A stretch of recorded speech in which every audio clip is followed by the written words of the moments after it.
What's going on, everybody, and welcome back to another video. Welcome back to Car Guy Chronicles. In today's video, I finally get to unveil to you guys the headers on the car, the Kooks long tube with the off-road connection pipe connected to the NPP exhaust, a setup that I tried to find videos on a lot and it simply just wouldn't pop up really what I was looking for. So I'm going to be able to show you that today, the features you can do with keeping your NPP exhaust, which are pretty badass, and I think you're going to like it. So without further ado, let's just get into the day I installed the headers and we'll get into discussion about the aftermath. What's going on, guys?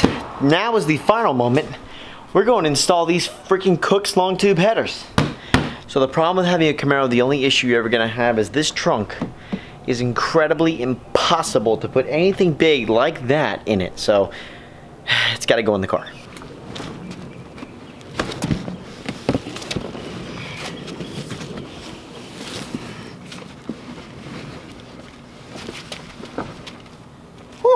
You know, when you ever need to put headers in your car, they go in the back seat. Okay, so anyway, you say hello. Actually say hello now. Oh, that was my.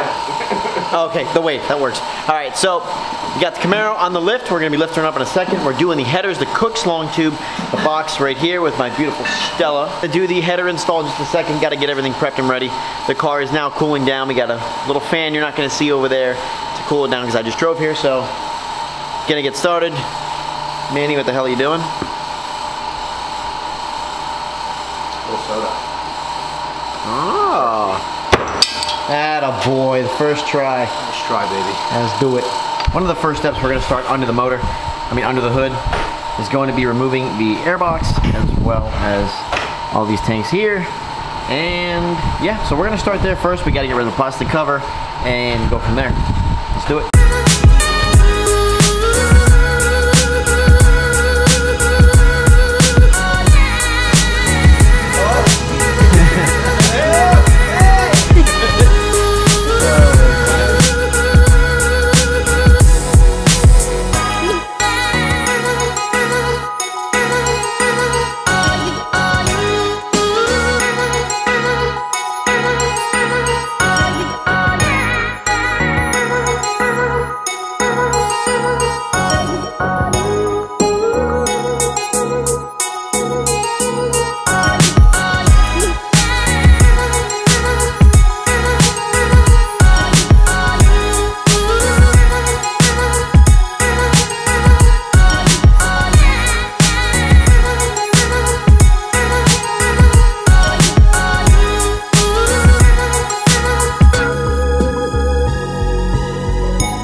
So, what that was right there, the car keeps backfiring, and it did it more than I can show you in the video.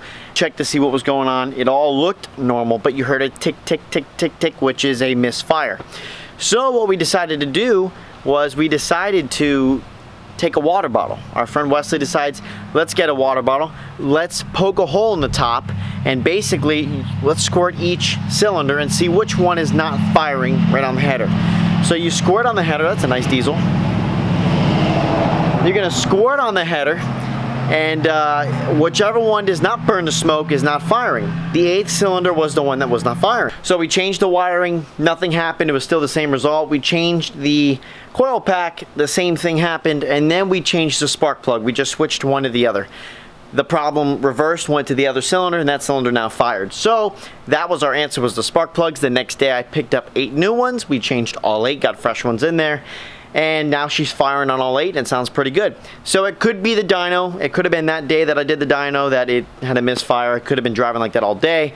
Could have been a simple problem when we were installing them, maybe tighten them too tight. Could have been anything, but regardless, it is fixed now and it sounds so good. So if you have your car is driving like shit, or there's like a ticking sound you're hearing when you're driving it, that's probably a misfire. So anyways, enough of that bullshit. Let's get to the car and see what she sounds like firing on all 8.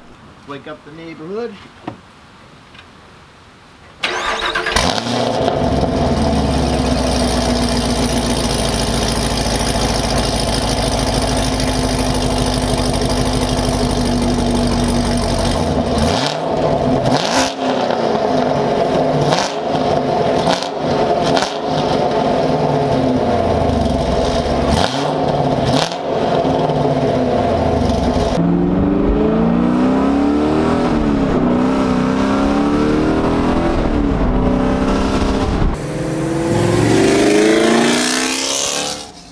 want to show you one thing real quick. And it's the most important thing that I think is really, really cool about this setup, having the NPP. You put the fuse for the NPP back in your active exhaust valve, it works on the headers. Check it out. So notice you're going to hear the difference when it's on track mode and then when it goes back to stealth. You ready?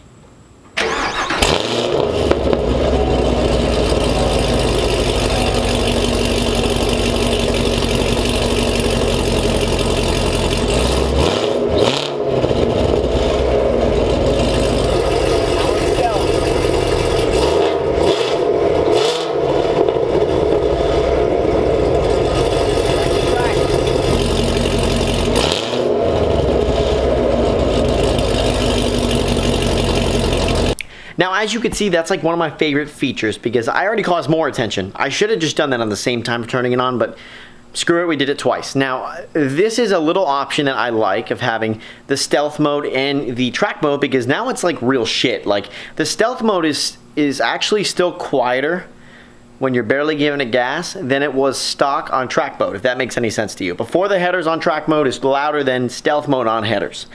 And I think that's really cool because I please these people next to me and across the street. I have no issues.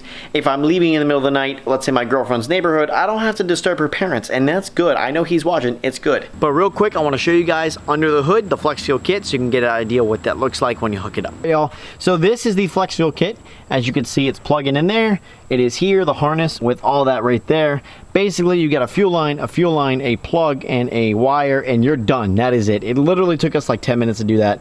And completely worth it because now we're E85 capable once we get it tuned. So that'll be coming very shortly. I hope you guys did enjoy this little video regarding the new headers on the car.